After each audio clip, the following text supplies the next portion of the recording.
지난주에 우리는 세상에서 교회로 부름받은 성도가 입어야 하는 영적인 전신갑주에 대해서 함께 말씀을 나누었습니다. 먼저 우리가 입어야 될 전신갑주를 살펴보기 전에 그 전신갑주를 입어야 하는 성도들의 삶의 태도가 어떠해야 하는지에 대해서 함께 말씀을 나누었죠.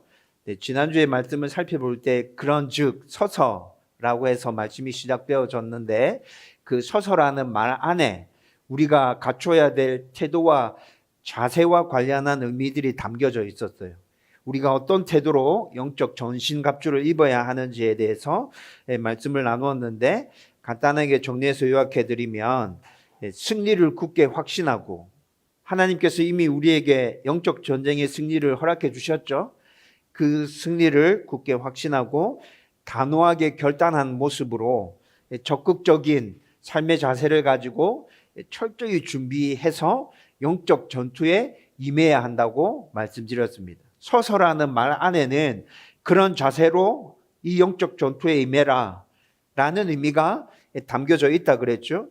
이렇게 적극적인 자세를 승리를 확신하고 갖추고 난 다음에 그러면 영적인 전신갑주를 어떻게 입고 무장해야 하는지에 대해서도 함께 말씀을 나누었어요. 구체적으로 진리의 허리띠를 띠고 의의 호심경을 입고 복음의 신발을 신고 믿음의 방패를 가지고 구원의 투구를 쓰고 성령의 검을 가지고 영적 전투에 임해야 된다. 이것이 우리가 입어야 하는 영적인 전신갑주이다. 이렇게 말씀을 나누었습니다. 여러분, 우리가 입어야 되는 이 영적인 전신갑주 하나하나에는 각각의 의미들이 다 포함되어 있다고도 말씀드렸습니다. 그래서 그 의미들을 또 다 종합해서 간단하게 여러분들에게 말씀드리면 매일 말씀과 기도를 붙들고 치열하게 몸부림치면서 하나님의 백성으로 이 땅에서 살아가기 위하여 순종의 삶을 살라라는 의미가 그 영적인 전신갑주 안에 다 포함되어 있다고 그렇게 우리가 나누었죠. 여러분, 저와 여러분들이 영적인 전신갑주를 입고 그렇게 살아가기 위해서 애를 쓴다면 우리는 모든 전쟁에서 사탄과의 싸움에서 승리하면서 살아갈 수 있게 될 거예요. 하나님께서 누리고 있는 그 진정한 기쁨, 승리의 함성, 우리도 함께 누리고 그 함성을 함께 소리 지르며 살 수 있게 될 거라고요. 저와 여러분들이 이렇게 영적으로 제대로 잘 무장하고 싸움에 임하는 성도들이 되기를 주님의 이름으로 축원드립니다. 여러분, 오늘은 성도의 영적 무장을 완성시키는 기도에 대해서 함께 여러분들과 말씀을 나누려고 합니다. 여러분, 기도는 영적으로 제대로 무장을 잘한 성도들에게 승리를 결정짓는 아주 중요한 요소입니다. 기도가 왜 승리를 결정짓는 중요한 요소인지 오늘 함께 살펴보려고 합니다.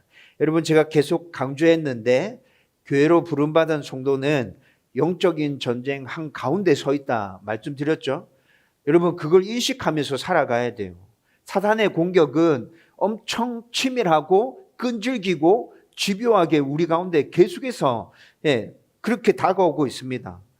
그렇지만 우리가 하나님이 우리에게 허락해 주신 그 영적인 전신갑주를 입고 나갈 때 사단이 아무리 적극적이고 치밀하고 끈질기게 공격한다 할지라도 우리는 그 모든 공격들을 다 막아내고 또 성령의 검, 말씀으로 승리하면서 그 싸움에서 이기면서 나갈 수 있다 말씀드렸죠.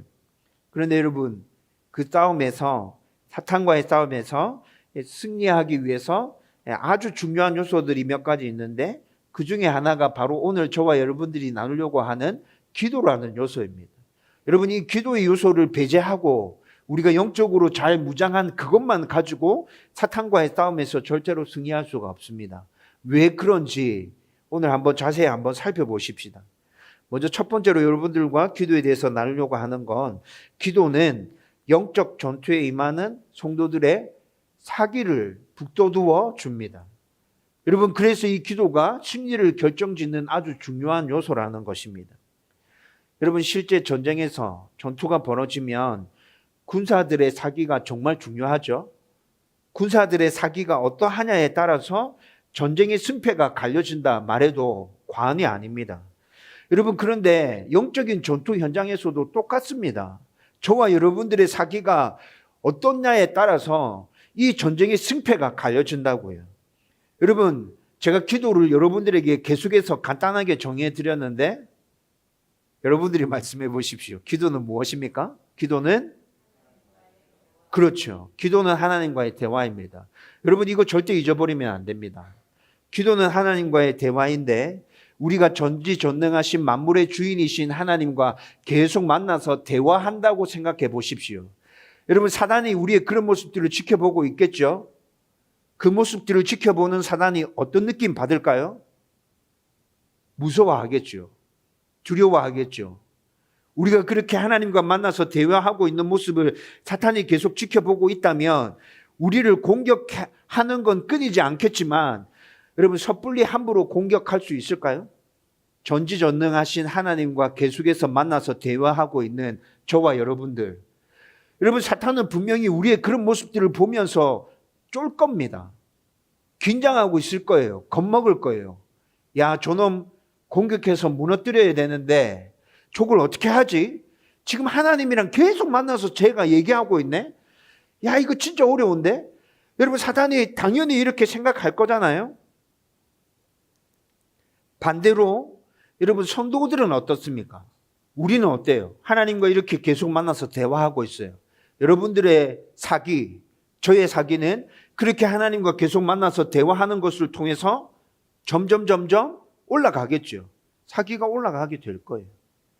여러분, 이것뿐만이 아니라 우리 하나님은 전지전능하시다. 제가 여러분들에게 계속 강조해서 말하고 있죠.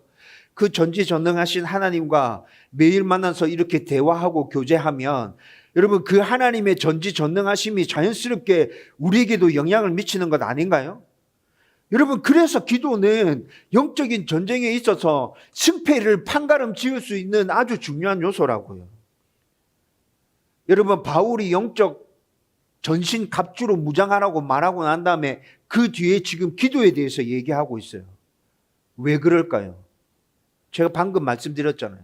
기도는 사탄과의 전쟁에서 승패를 판가름 지을 수 있는 중요한 요소이기 때문에 바울이 지금 이 권면을 하고 있는 거예요. 영적으로 전신갑주로 다 무장했니?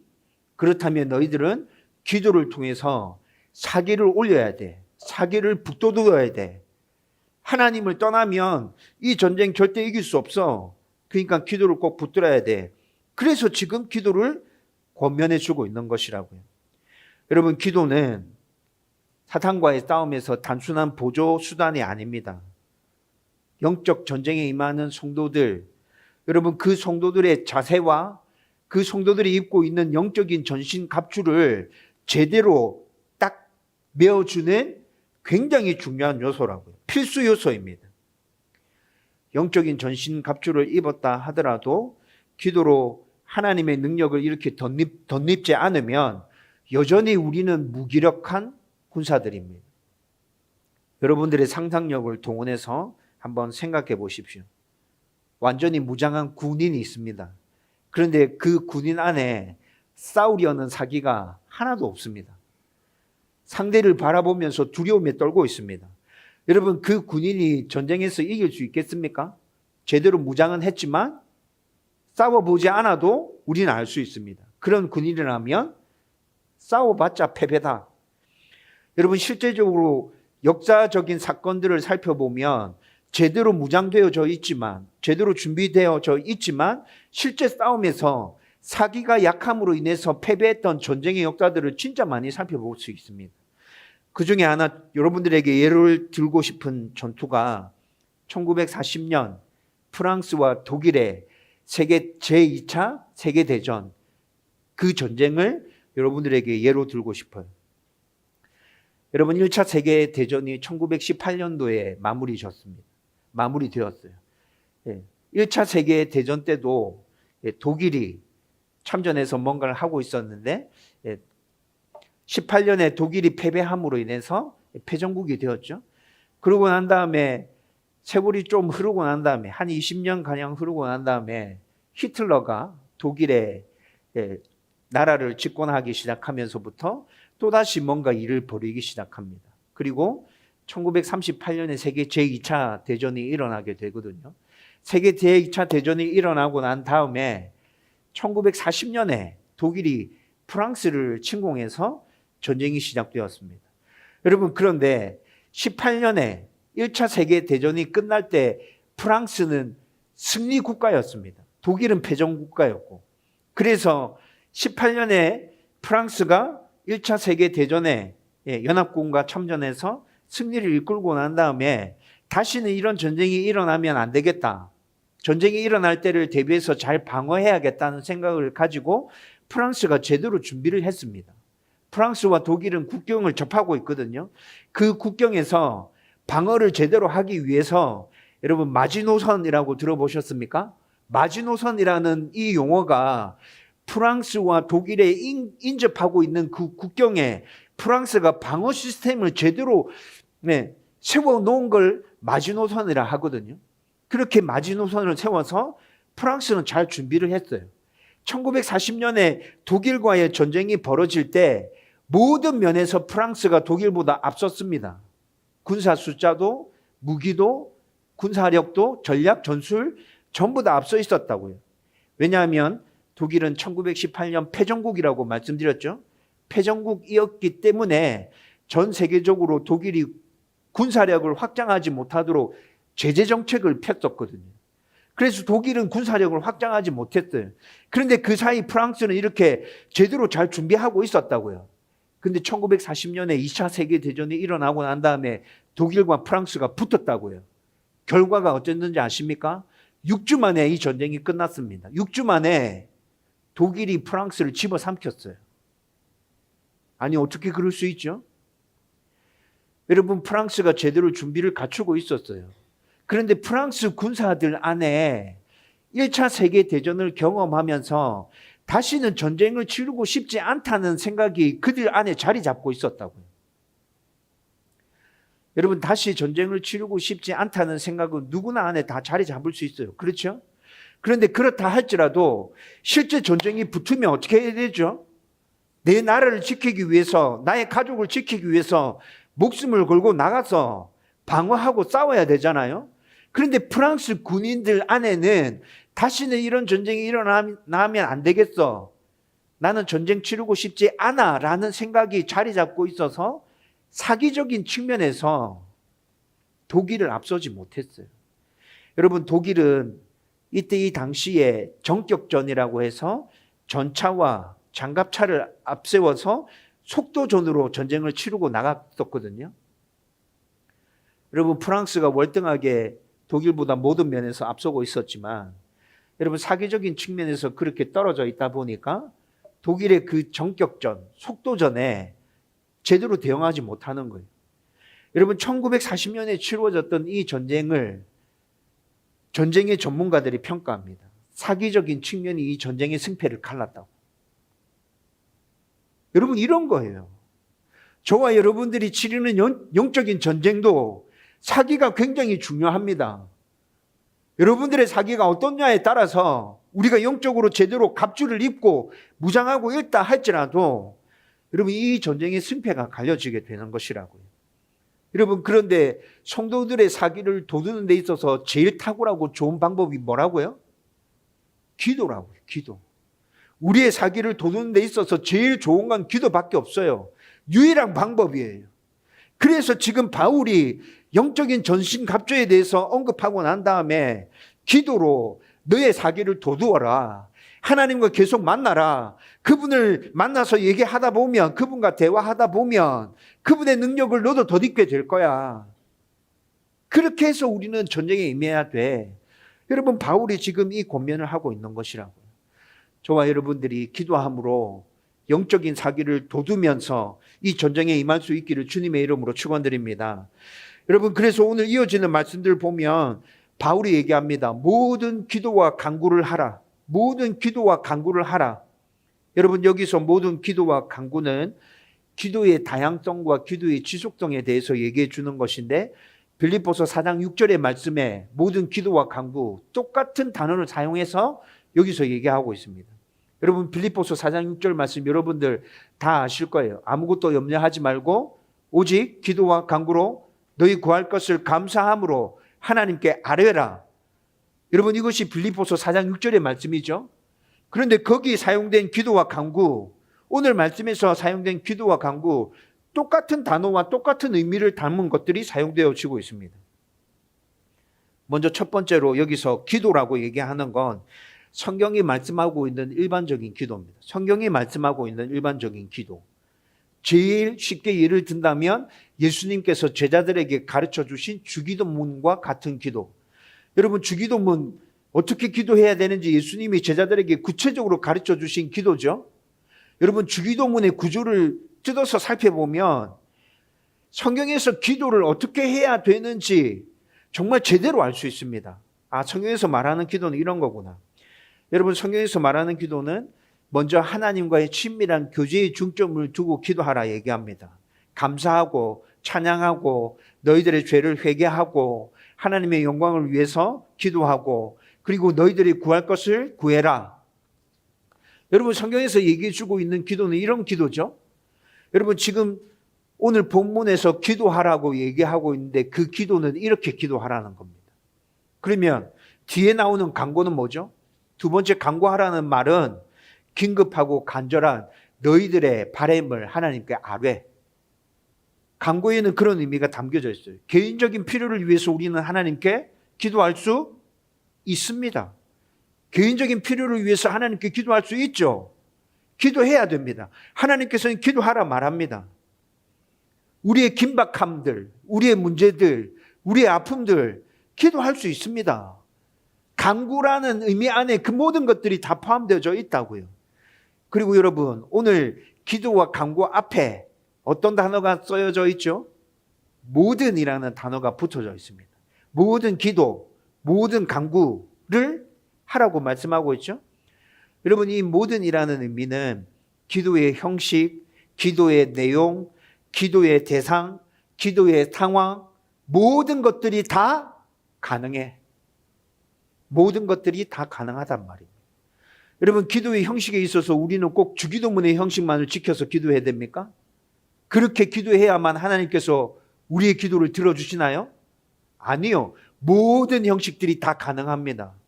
그래서 제가 여러분들에게 수시로 때때로 쉬지 않고 기도하기 위해서 운전할 때 기도하라 말씀드리지 않습니까? 일할 때도 기도하라 말씀드리지 않습니까? 꼭 하나님 부르고 마칠 때 예수님 이름으로 기도합니다. 아멘. 이렇게 끝나야 하나님께서 들으시는 기도인가요?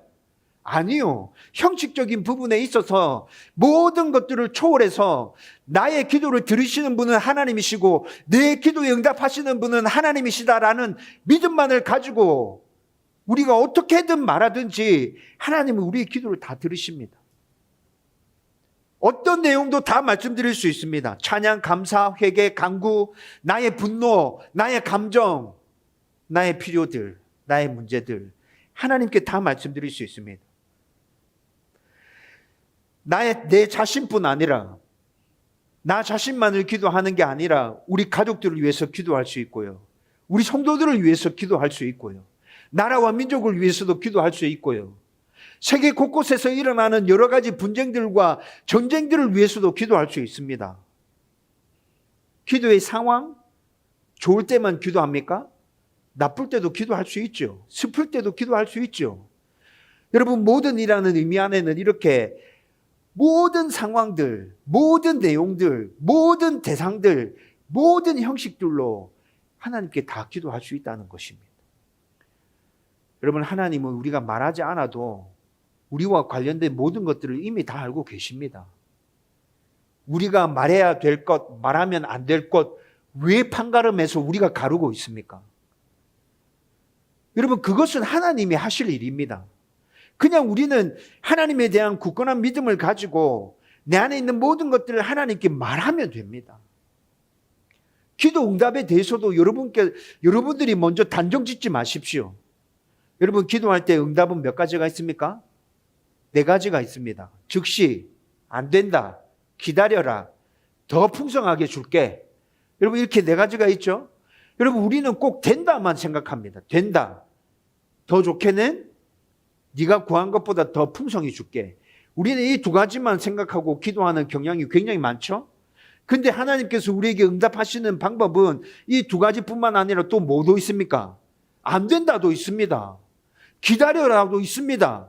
여러분, 이것까지 다 생각하면서 기도하셔야 된다고요. 왜 우리가 기도 응답에 대한 부분들까지도 결정짓고 기도하죠? 하나님 꼭 해주셔야 됩니다. 하나님 입장에서 그거 해주면 우리가 망할 것 같으면 하나님 뭐라 대답하십니까? 안 돼. 그거 안 돼. 내가 너한테 그거 해주면 너 망해. 여러분, 하나님은 분명히 안 된다 얘기하실 때 있습니다. 된다라고 얘기하실 때보다 안 된다라고 얘기하실 때가 훨씬 더 많습니다. 여러분 자녀들에게 똑같지 않습니까?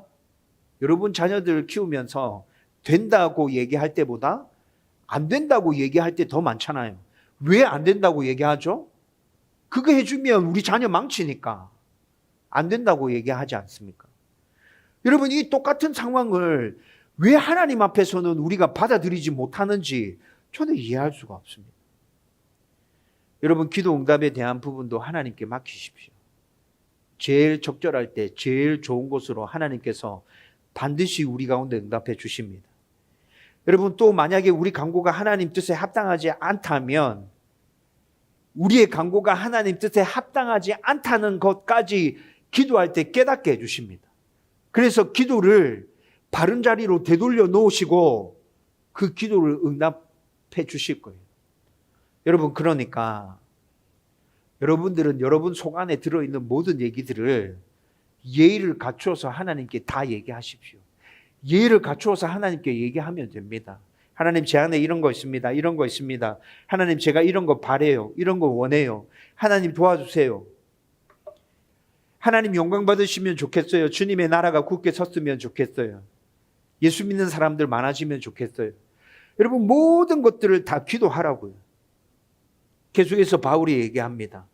성도가 이렇게 기도할 때 성령 안에서 항상 기도하라고 얘기하고 있죠. 여러분, 성령 안에서 항상 기도하라는 말은 무슨 의미예요? 성령 안에서라는 말은 우리는 연약함 때문에 기도해야 된다는 건 알지만 기도하지 못할 때가 정말 많습니다. 그리고 또 너무 바빠서, 너무 많은 일들에 치여서 바빠서 기도하지 못할 때도 있습니다. 여러분, 그런데 오늘 우리 찬양할 때 읽었죠? 로마서 8장 26절 말씀. 성령은 우리를 위해서 기도하고 계십니다. 기도하며 우리를 돕고 계십니다. 제대로 기도해야 할 것을 몰라서 헤매고 방황하고 있을 때 성령은 그 모습을 보시면서 안타까워 하십니다. 그러면서 우리 안에서 우리를 위해서 친히 중보기도 하고 계신다고요. 여러분, 성령 안에서 기도해라는 말은 그 성령을 의지해서 그 성령과 함께 기도하라는 말입니다. 여러분, 우리가 그 성령을 의지하고 있다면, 여러분, 우리의 연약함 때문에 우리가 기도하지 못할 때, 죄악 가운데 빠져서 기도하고 있지 못할 때, 우리가 그 성령을 의지하고 있다면 성령이 우리로 하여금 기도하게 하실 겁니다. 여러분, 그렇게 기도해야 한다는 것이죠. 항상 기도해라는 말은 특정한 시간과 장소에 매이지 마라. 너의 삶 전체가 기도가 되게 하라는 의미입니다. 여러분, 데살로니가 전서 5장 17절 말씀 뭐라 얘기합니까? 항상 기뻐하라. 쉬지 말고 기도하라. 범사에 감사하라. 여러분, 이게 뭐라고 얘기하죠? 이것은 너희를 향하신 하나님의 뜻이다. 하나님의 뜻이다. 쉬지 말고 기도해. 하나님의 뜻이야. 장소에 매이지 마. 시간에 매이지 마. 형식에 매이지 마. 내용에 매이지 마. 뭐든지 다 얘기해도 돼. 여러분, 이것이 항상 기도하라는 의미입니다. 여러분, 제가 어릴 때 여러분들에게 한번 언급해 드린 적이 있는 것 같은데, 제가 어릴 때 아버지랑 어머니가 밤에 자는데 주여 주여 이렇게 하는 거를 자주 들었어요. 저는 아니, 자다가 왜 저 얘기를 하는 거지? 도무지 이해할 수가 없었어요. 여러분, 그런데 제가 커서 사역을 시작하면서 그 의미가 무엇인지를 알게 되었어요.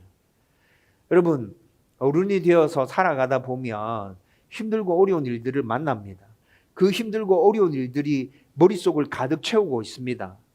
잠잘 때도 잠을 자다가 언뜻 잠에서 깨어났을 때 그 힘들고 어려운 일들이 머리를 스치고 지나갈 때 있죠. 여러분 그때 내 어릴 때 아버지가 어머니가 주여 했던 그 말이 그렇게 자다가 잠깐 깨서 머리에 힘들고 어려운 일들이 스치고 지나갈 때 하나님의 도움을 구하는 내용이었구나. 주여. 그냥 힘들고 어려운 일들이 머릿속에 스쳐 지나갈 때 하나님 도와주십시오. 하나님 도와주시지 않으면 이 문제 해결할 방법이 없습니다. 여러분 이 의미가 담겨져 있지 않습니까? 여러분 공감하지 않습니까? 여러분 힘들고 어려운 일들을 만날 때 여러분들도 밤에 자다가 언뜻 깨어났을 때 그 힘들고 어려운 일들이 나의 머릿속에서 떠나지 않고 머릿속을 스쳐 지나가잖아요. 그때 잠시나도 하나님께 구하고 싶은 마음이 생기잖아요. 여러분 그렇게 기도하는 것이 항상 기도하는 것이라고요. 여러분 부목사 때까지는 정말 몰랐습니다. 진짜 부목사 때까지는 정말 몰랐는데 개척을 해서 몇 명 되지 않는 성도들과 함께 하나님의 교회를 꾸려가다 보니까 여러분들의 사정, 개개인 한 사람 한 사람의 사정에 대해서 그냥 자연스럽게 가슴에 품게 됩니다. 이게 목사구나. 여러분 이런 생각 정말 많이 해요. 그냥 이거 내 문제가 아닌데 그냥 손 놔버리면 그냥 아무렇지 않게 나는 살아갈 수 있는데 여러분들의 이야기 하나하나가 제 가슴에 담겨져 있다고. 여러분 지금 힘들고 어려운 일들을 당하는 성도들이 있습니다. 여러분 주여라고 내뱉었던 저희 부모님의 그 한숨 섞인 그 기도처럼 여러분 담임 목사가 되고 난 다음에 저도 그렇게 기도하고 있습니다.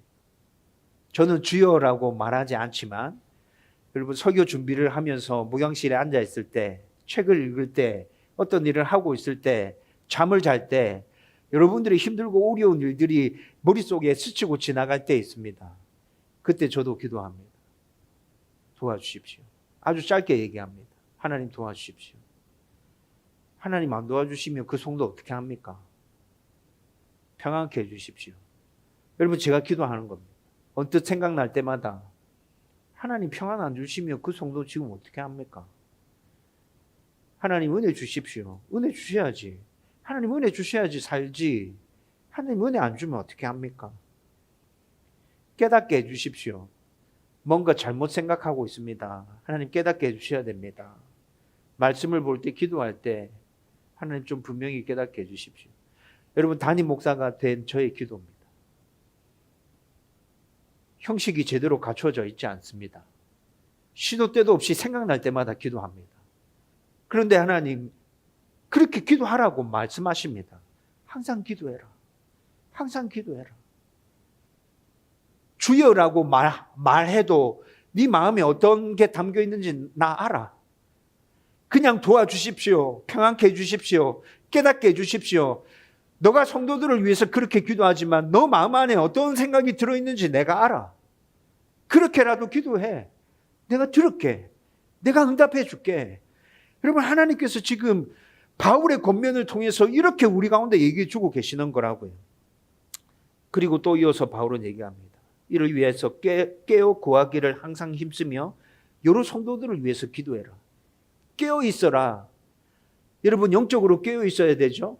영적으로 무감각하면 사단들이 언제 어떻게 공격하는지 우리는 느낄 수 없어요.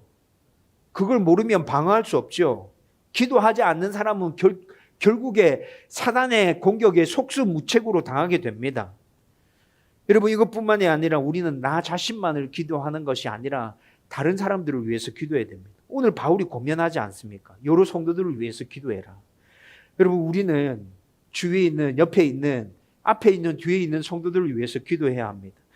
교회의 연약한 지체들을 위해서 기도해야 됩니다. 병든 이들을 위해서 기도해야 합니다. 믿음이 흔들리는 성도들을 위해서 기도해야 합니다. 교회 공동체가 기도로 하나 될 때 하나님의 능력이 우리 교회 안에 강력하게 나타나게 됩니다.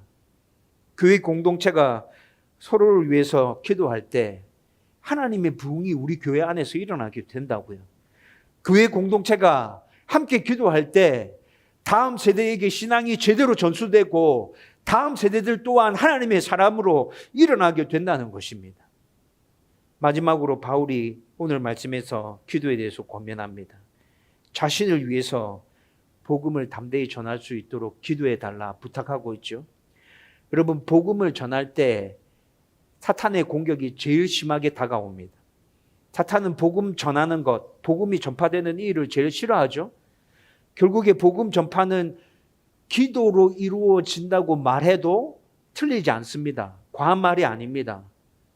여러분, 사탄과 이 영적 전쟁이 제일 치열하게 벌어지고 있는 현장이 전도의 현장이며 선교의 현장입니다.